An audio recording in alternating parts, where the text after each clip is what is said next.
welcome to Trauma Talk with the Doc. I'm your host, Dr. Christina Rock, PsyD. I've been working in the therapy world for almost 20 years, with most of them immersed in trauma therapy.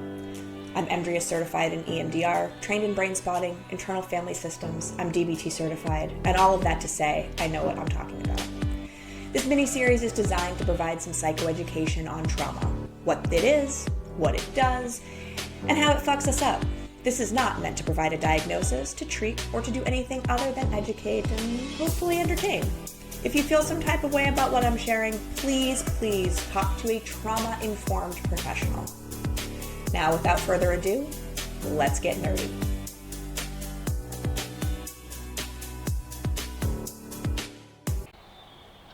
Hey everyone, welcome back to our second episode of Trauma Talk with the Doc. I am, as I was last time and will always be, your host, Christina Rock. And today we're going to do a very brief introduction to what is trauma. In full disclosure, this episode will be the first one where I'm using a different format. So if I fuck it all up, sorry, I'll fix it for next time, but we're going to kind of wing it today. We're going to talk a little bit about the history of post-traumatic stress disorder, what it was, what we thought it was, what we think it is now, and the direction that we're kind of going. We'll talk about some symptoms. We'll talk about some very peripheral brain stuff, because I've got some episodes coming up where we are going to go a little deeper into it, a little more about what specific areas of the brain do what when, what neurotransmitters do what when, and all of that good stuff.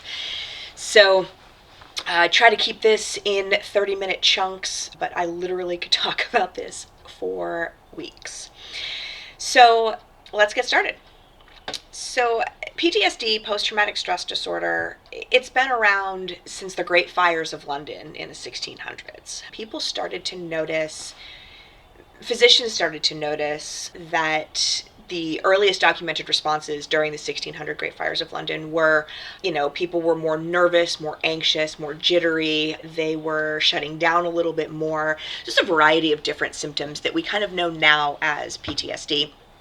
But nobody really understood what it was, what it did, what to call it. Throughout the Civil War here in America, physicians noted increased what we call arousal symptoms. So this is like things like hypervigilance, irritability, an exaggerated startle response. It's like when you're up here. So if we have this zone of tolerance or this window of tolerance that we're working in, right, we're looking at arousal symptoms to be up here when you're like on edge, feeling jittery, and we're looking at hypoarousal symptoms down here, or shutdown symptoms, when you're feeling numb, spaced out, dissociating, etc. German physicians, I'm gonna fuck this all the way up, don't at me, called it Schreckneurose, I think. I'll put it on the screen so you guys can see how it's spelled. And again, if you are German and I fucked it all up, I do apologize. I'm going to forget how to pronounce it, so don't at me or tell me, because I'm just going to forget. But it's another word for fright neuroses. Throughout Europe, as different wars were going on, World War I, World War II, people noticed that things like shell shock were happening, but not just to soldiers, that it was happening to the citizens. People were more afraid, they were more worried, they were more anxious, they acted out in different ways, they were more aggressive, or they were more withdrawn and shut down. And so we labeled it really with soldiers first, before we actually put something on the civilian population. And while I can't speak to why, and nor can current researchers speak to why, what it seems like in the literature is the assumption was that if you were a bystander, which this makes no sense to me now, but if you were a bystander just chilling in your house in London and bombs started dropping all around you and you lived, you're fine. But if you're out in the field stabbing people with your bayonet, you're unwell. Again, I don't agree with that. We now know that's not the case, but it just seemed to be like we were studying it more and associating it more with soldiers. Specifically coming back from World War I, they called it shell shock. Interestingly enough, sidestepping for a hot second, Sigmund Freud, who everybody knows is the cigar's not just the cigar and you really want to fuck your mom or your dad, his theory goes so much deeper than that. But he also was one of the first physicians to label trauma responses in women during a time when women which I feel like we're going back to now, where women were just seen as like these hysterical creatures who just couldn't control their emotions. What Freud was discovering was that it was the symptoms had an underlying cause of traumatic experiences. So initially so in America, we have the Diagnostic and Statistical Manual of Mental Disorders, or the DSM. It is bounced off of, framed from the World Health Organization's International Classification of Diseases. So throughout this, you're probably going to hear me talk about the ICD, or the WHO, which is the World Health Organization. You're going to hear me talk about the DSM. DSM is what we use to diagnose people here in America with mental health illnesses. It is, again, like I said, framed off of the ICD, International Classification of Diseases framework, but apparently America's got to be special, so we have our own. So it was initially in the DSM, it was labeled as stress, or it was identified as stress, but it wasn't a diagnosis in the DSM-1. It was more, and the DSM-1 was like 5 pages. It was like an information pamphlet when it first came out. So initially when it first came out, it was like, yeah, there's this thing, and it's probably going to stress some people out. I'll put the definition up for you on the side screen if you feel so inclined. But it was basically like, it's a thing. People get stressed out when they experience shitty things. In the DSM-2, we're in the 5TR at this point, but in the DSM-2, it came out as transient situational disturbance, with the implication being that you are disturbed, right? You are bothered by, impacted by something shitty that happened to you, and so you have a transient or a passing issue with it, with managing yourself. DSM-3, however, was the first to actually operationally define it and list criteria. So we've gone now through 2 different iterations of diagnostic manuals, and finally the DSM-3 was like, we should probably we operationally define this, right? So an operational definition in research basically means if this is a coffee, I have to define what a coffee is so that whenever you see a coffee, that's what it is. That's an operational definition, roughly. So the DSM-3, the APA, the American Psychiatric Association, who publishes the DSM, decided that they were going to operationally define the diagnosis and criteria for it. And so they did. I really liked the DSM-3's definition because it was pretty broad. It was essentially, it's a abnormal reaction, or it's a normal reaction to abnormal circumstances, and it's probably going to screw you up for a while, and you're probably going to experience these things. And it was pretty broad. And I'll talk about why I like that in just a second. DSM-4 and 5, the DSM-4, the DSM-4TR, and then the DSM-5 have sought to kind of further specify and operationally define what PTSD is, and then narrow the scope of kind of what causes PTSD. I think that screws a lot of us up in the therapeutic world, in the treatment world, in the insurance world. The World Health Organization meets periodically to review this is every diagnosis, medical diagnosis, mental health diagnosis, the whole bit. So they review everything from hypertension to personality disorders.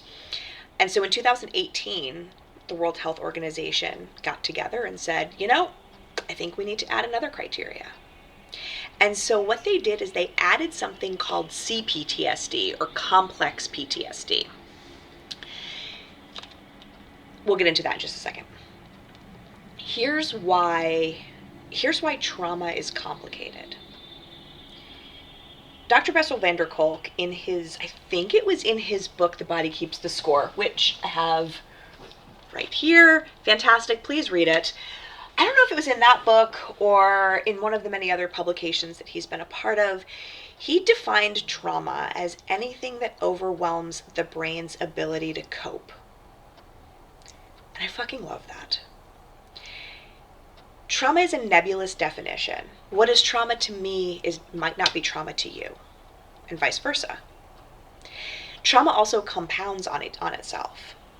So somebody who experiences one trauma, based on their past experiences, their neurochemical combinations that naturally occur in their brain, their current life circumstance, how resilient they are, how capable they are, might develop PTSD. Might be impacted for a short period of time and then get over it, might experience long-term debilitating consequences. And yet somebody else who experiences the same exact single incident trauma might not feel any of that stuff.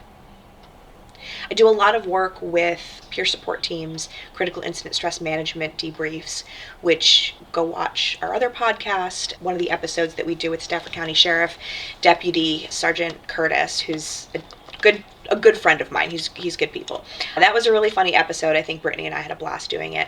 But I do a lot of that work, and so I will sit in a room with cops, dispatchers, CID, clerks, whatever, and everybody's response is a little bit different.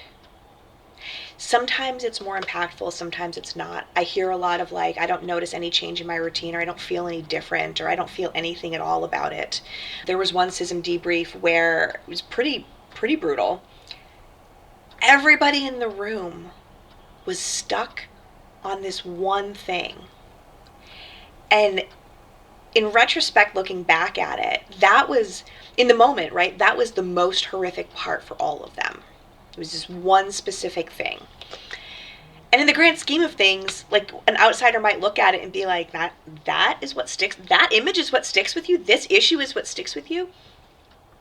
And even though that was the central issue for everybody, that was their one stuck point, their one piece of this was really fucked up, every single one of them had a different reaction to the incident as a whole. Some people noticed they wanted to sleep more. A couple of the guys noticed that going home was difficult for them. One guy noticed that he wanted to be home to be with his kids all the time. Another guy noticed that when he would go home, he just wanted to be in his home, in his safe space. Didn't want to have anything to do with his family because he was afraid he would put his mess, the sludge that was stuck to him from it, on his family. A dispatcher petrified to go into the office now. Another dispatcher is dying to go into the office because she wants to get all the calls that are like this because she handled it once, she knows how to handle it again, and damn it, she's going to make sure that everybody comes home safe next time. So I say that and I share that story because everybody has a different reaction. Regardless of what your reaction is to a traumatic event, it is a normal reaction to an abnormal experience. To those of you who know me, you know that I think normal is a stupid word. It's a setting on a washing machine. And if we think about what normal is, right? It's the norm. It's kind of like the mean. It's the middle. The average, right? So this is an average reaction to an experience that is not average. Most survivors really don't have an understanding of how complex that goes. I sit in a room across from many trauma survivors. I have for almost 2 decades now.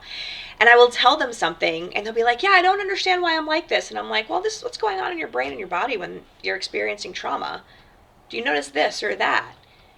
And it's almost surprising how many people don't understand how deep the injury from a traumatic experience goes.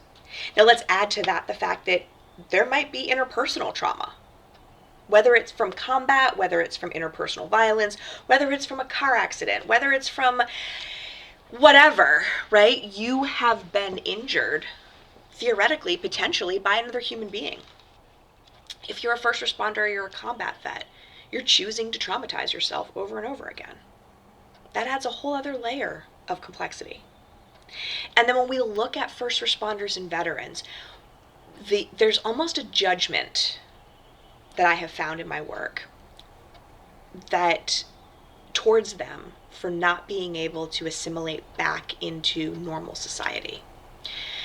Your body will react. Even when your brain says, we're good, we're safe, you'll still notice that reaction. You'll still notice your heart rate increase. You'll still notice you jump. And kind of the biggest takeaway message from all of this is that your brain's designed to survive. Survival overrides all of your functions. So if your brain has a choice of survive or conform to society, it's going to choose survive every single time. Every single time. So I kind of want to get into, and I have notes here because I'm going to screw this all the way up if I don't. I want to get into the actual definition of PTSD. So complex post-traumatic stress disorder and post-traumatic stress disorder are similar in a lot of ways, but a little bit different. The World Health Organization defines PTSD as exposure to an event or situation, either short or long lasting, of an extremely threatening or horrific nature. Such events include, but are not limited to, directly experiencing natural or human-made disasters, combat, serious accidents, torture, sexual violence, terrorism, assault, or acute life-threatening illness like a heart attack, witnessing the threatened or actual injury or death of others in a sudden, unexpected, or violent manner, and learning about the sudden, unexpected, violent death of a loved one. It's a pretty broad definition of what trauma, like what makes up trauma, right? Pretty broad definition. I'm going to switch because I want to go over to, and as much as I would love to say that I have worked with PTSD for my entire professional life, I cannot verbatim remember what the definition is word for word. So we are going to look at a resource because that's what we got to do sometimes.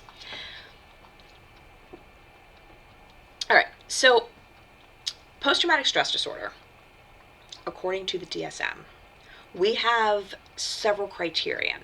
Criterion A is the primary criterion, and you have to hit all of them. But in the DSM, criterion A is exposure to actual or threatened death, serious injury, or sexual violence in one or more of the following ways. Directly experiencing the traumatic events, witnessing in person the events as they occurred to others, learning that the traumatic events occurred to a close family member or close friend. In the cases of actual or threatened death of a family member or friend, the events must have been violent or accidental. Experiencing repeated or extreme exposure to aversive details of the traumatic events, like first responders collecting human remains, police officers repeatedly exposed to details of child abuse. And of note, criterion A4, which is the experiencing repeated or extreme exposure, does not apply to exposure through electronic media, television, movies, or pictures unless this exposure is work-related. Here's what I don't love about this diagnosis. Thing number one is I think it narrowly defines it too much. If we compare the two diagnoses, if we compare the two criteria, ICD-11 says exposure to an event or situation, short or long-lasting, of an extremely threatening or horrific nature. Such events include, but are not limited to, right? And so it goes on a whole thing. I think it's more broad. One of my biggest concerns or issues with the PTSD diagnosis is that we don't talk about neglect. We don't talk about racial disparity. We don't talk about socioeconomic status disparity. We don't talk about these really important things that are traumatic in nature, but don't directly threaten the life of another human being. That is a whole other soapbox. I will get on that later. All right, back to the ICD-11. So, following the traumatic event or situation, the development of a characteristic syndrome lasting for at least several weeks, consisting of all three core elements. Their three core elements are re-experiencing, deliberate avoidance, and persistent perceptions of heightened current threat. In the DSM-5 criteria, it goes on forever and ever, but you have intrusion symptoms, which similar to the ICD-11 definition. You have avoidance symptoms. You also have negative alterations in cognitions and mood, marked alterations in arousal or reactivity. And then, of course, the standard, it has to exist for longer than a month. It can't be because you're doing drugs or drinking alcohol, and it has to it causes, this is a standard definition in a lot of our criteria, it must cause clinically significant impairment in social, occupational, or other important areas of daily functioning. So what that means is you can experience a traumatic event, right? It might give you nightmares. It might make you more cautious if you were in a car accident to get back on the road again. It might make you a little more wary to go back into the workplace where there was a workplace shooting. It might make you anxious next time you have to walk into a hospital. Unless it impacts how you function in your daily life, we don't consider that diagnostically relevant. I will get on my soapbox at another day and time about why a lot of, and I think it's specifically veterans and first responders, really shy away from the D in PTSD, post-traumatic stress disorder. They just want to call it post-traumatic stress. That's great. But when your behavior is altered in a way that is disordered, it's not judgment. It's not, you're not weak, you're not stupid, you're not lame, you're not incapable. This is biological changes are happening. We'll get into that in other episodes. Biological changes are happening in your brain that makes it very difficult for your brain to function adaptively in an environment where you're not being re-traumatized over and over again. So that's what we mean when we talk about disorder. Your behavior, you had a normal reaction to an abnormal experience. You behaved in a way that put your survival or the survival of others, survival as a concept, ahead of everything else, which is exactly what your brain is designed to do. That is normal, that is adaptive, that is good, that is healthy. I'm going to say that again, a little louder for the people in the back. How you behaved in your traumatic experience is adaptive, was healthy, was appropriate, was necessary. Whether that means you shut down and went inward and spaced out and don't remember what happened, maybe you launched forward and attacked somebody, maybe you jumped on a grenade, maybe you ran away, maybe whatever it was, your brain said, oh shit, we've got to survive this. And then you did. You did the right thing. You did it the right way. Period, end of story. It's what happens after, when we come home, when we're out of that environment, when that trauma is no longer ever present and crushing on us. It's like you're carrying around this like ball and chain of shit that's behind you. We don't want that. So trauma therapy, good trauma therapy, is focused a lot on recognizing what your body's actually doing, connecting your body back to yourself. Because a lot of us, and I fall into this, we all dissociate. Everybody dissociates. It's on a spectrum. Everybody does. Also, soapbox moment, it's dissociate, not disassociate. This is my biggest fucking pet peeve. Y'all are out here talking about, I disassociate. Disassociate what from what? Dissociate. There's no A until you get to the end.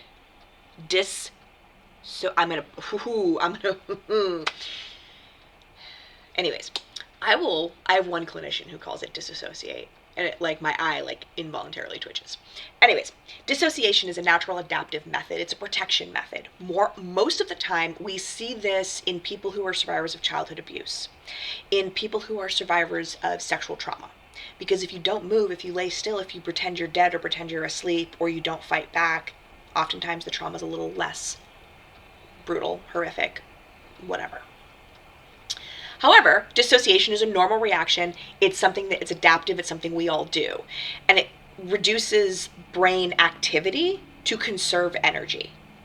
If you're driving down a road, you're heading to work in the morning, you leave your house, you're going to take the same freaking turns every day. Most people do. I do have some clients who take different turns because they don't want to be followed. I get that. This is on an average day. The average human takes the same way to work every day. When you were in school, you probably had the same seat. When you, I don't know, at home on your couch, probably have the same couch cushion, right? You sit in the same spot on the couch. We are creatures of habit. It is ingrained in us. It also helps reduce a lot of our brain activity.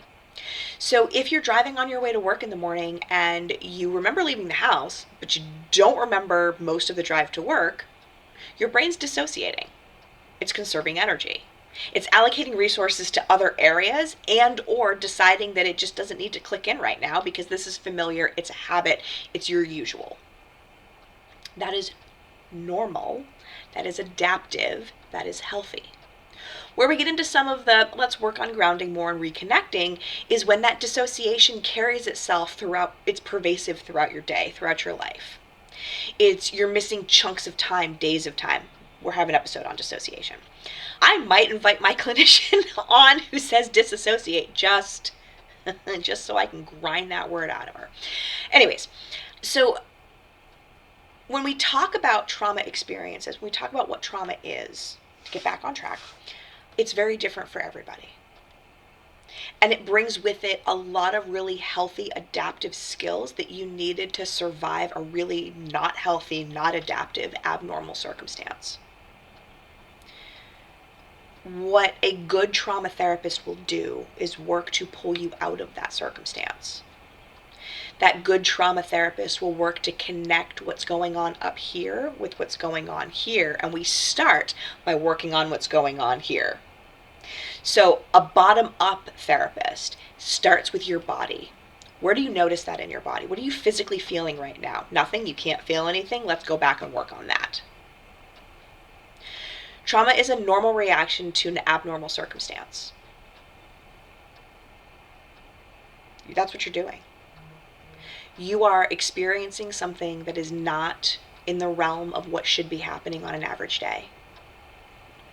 And you're doing that by turning off some pretty essential functions that your body needs to do, but doesn't need to do right there to survive.